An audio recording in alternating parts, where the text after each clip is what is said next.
Does anybody, when you take in a client, okay, have you thought about what kind of clients you take in?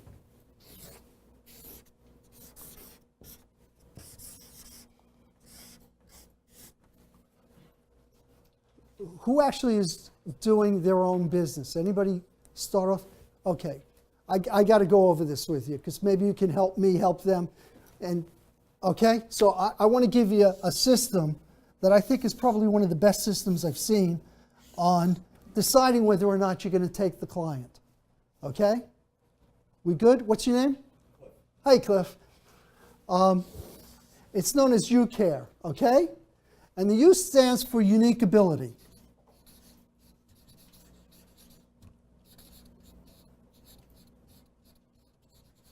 And the C stands for compensation. And the A stands for appreciation. The R stands for referrals. And the E stands for enhancement of the business.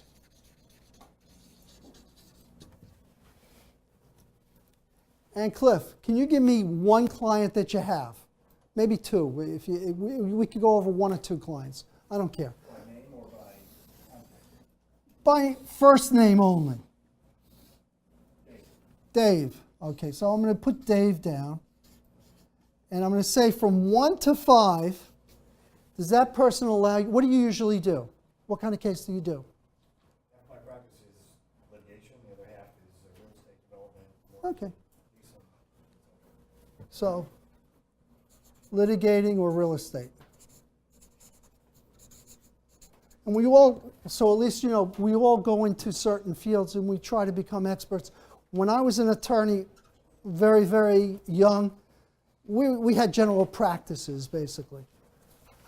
I'm new to this, so. Anybody want to guess the number? DEV 793. And the winner is DEV 793. Okay, Dave. It's not Dave, it's The client said, Cliff. Okay, Cliff. Cliff, does Dave allow you to do what you usually do from 1 to 5, with 5 being the best? Okay. Does he compensate you 1 to 5? 5 plus. Oh. Does he appreciate you? 6. Does he refer cases to you? All the time. 5? Yes. And does he enhance your business? Yes. Also. Okay, so we got a 25 here, right? Anybody who scores between a 17 through a 25 is an ABC client. Anybody less than 15 is a D or an E client. You want to avoid the clients that the client that comes in and says, I fired this attorney, I fired that attorney, I can't stand this attorney, and I'm coming to you because I heard you're a good attorney and you'll be able to take care of my problems. What do you think's going to happen? What? I said they're going to fire you, Richard. They're going to fire your butt, but good. I was going to say it a little differently, but you're out of there, and you know it. You know what's coming. I have a case now where one of my clients referred this corporation to me, and they've asked me basically to represent them. So I said, fine. And it's a small, it's about a $40,000 case. And I said, fine, we have to get paid a certain amount of money up front, which I'm going to talk about, okay? I'm going to talk about billing till you're billed in the face, whatever it is. But I said, pay me so much money.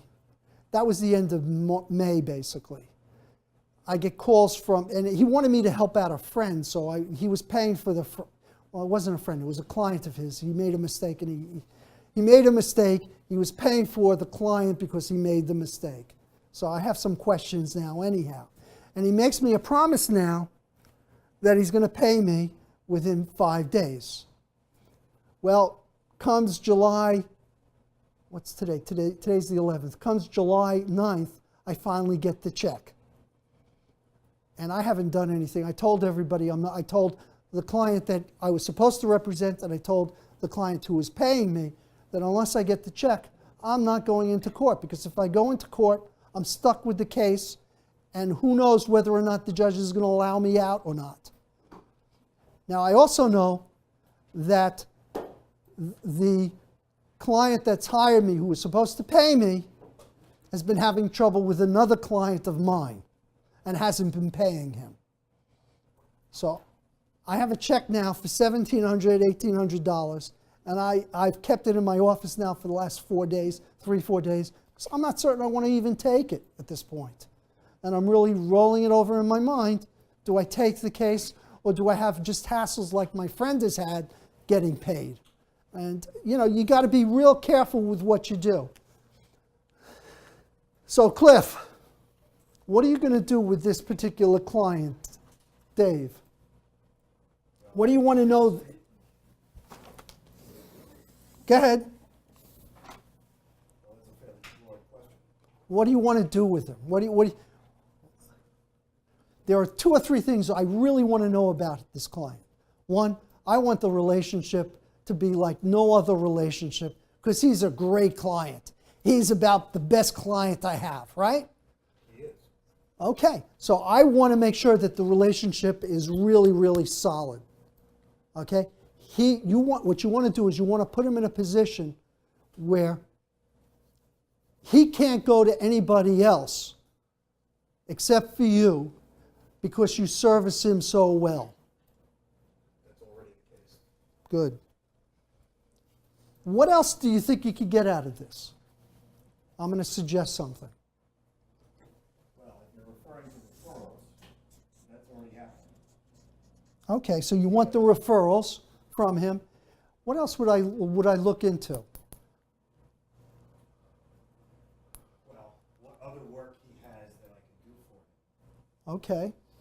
And I'm going to just throw out another suggestion, okay? Where did you get this particular client? Because I want to know. No. But where did you get this client, and mimic it? It's good to mimic. I like the idea of mimicking. If you can find out where you got him from, Well, I know exactly. and you can mimic it, do it. I do. Good. I've been doing it 30 years. Solid. That's the way to do it. And you probably have a certain niche, so to speak, that you're dealing with, right, with him. And you want to make sure that all his friends know about you. I represent 2 or 3 rabbis in our community, okay? And they're wonderful sources of business, I got to tell you. And I may be representing a priest there, and I'm sure he would be a wonderful source of clientele. But you want to service them appropriately. So when the rabbi calls me, and usually he doesn't call me on Saturdays, so I'm okay, but I answer the phone, okay? Because he usually he'll call me up. I make sure he's serviced the right way. And, we try to do it. Dave, you have another client that you have some questions about? No? You have all good clients? Yes.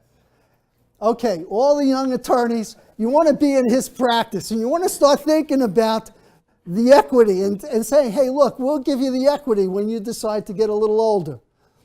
Anybody else have a client that they have some questions about? Because I want to go over that too.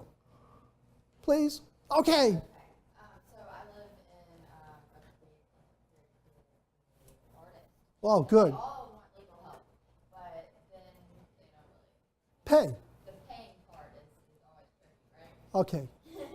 Give me one of the clients you have a real question whether you should be doing work with. Oh, I was just giving that example. Well, give me one client that you can think of.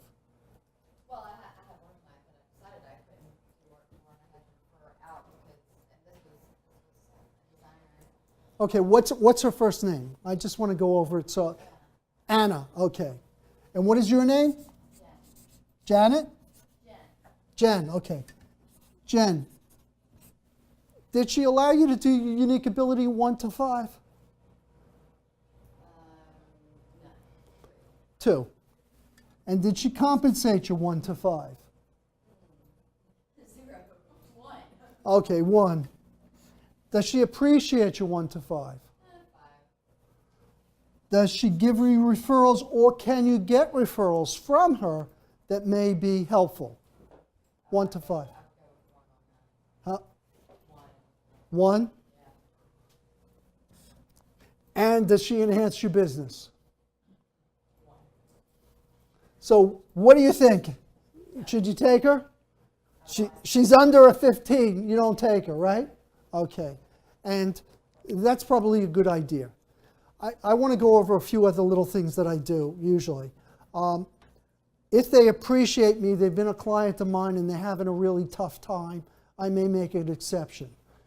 With enhancement of the business, I had a case a while ago. I just want to throw it out. It was a prevailing rate case. It was a complicated criminal action where, how to put it, if you don't pay the prevailing rate in the county in which the person's working, so if you're paying a carpenter only laborers amounts of money, you're violating the labor law. It's a misdemeanor, possibly a felony.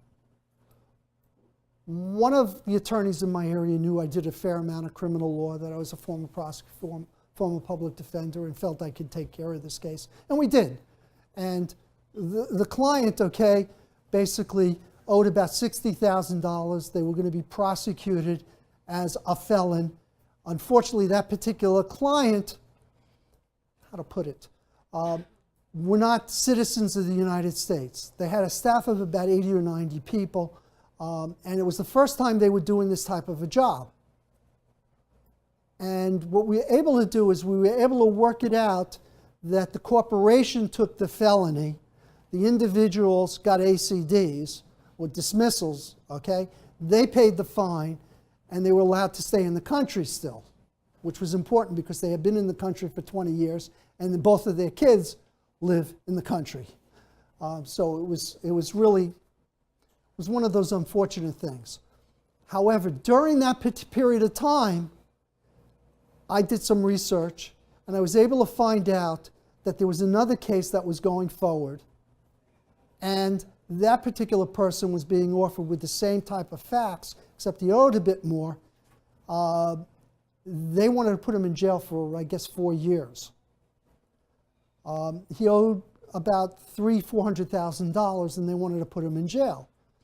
Well, what do you know? The guy comes in, and he says, "Gar, I heard you may be doing some of this work, et cetera, et cetera." Well, my business was enhanced by the first case, so that person gets a 5 from me, okay? And I just wanted to show you some of the exceptions that can happen. And we ended up he ended up paying the full amount of the money he owed. He ended up not going to jail, and I was really happy. I know the judge was really annoyed because of the attorney that was representing him. Apparently all he was doing is making constitutional issues, and in the middle of the process, he ended up getting disbarred, and that's how I ended up getting the case. But it was an interesting situation. It really was. So we've talked about those issues.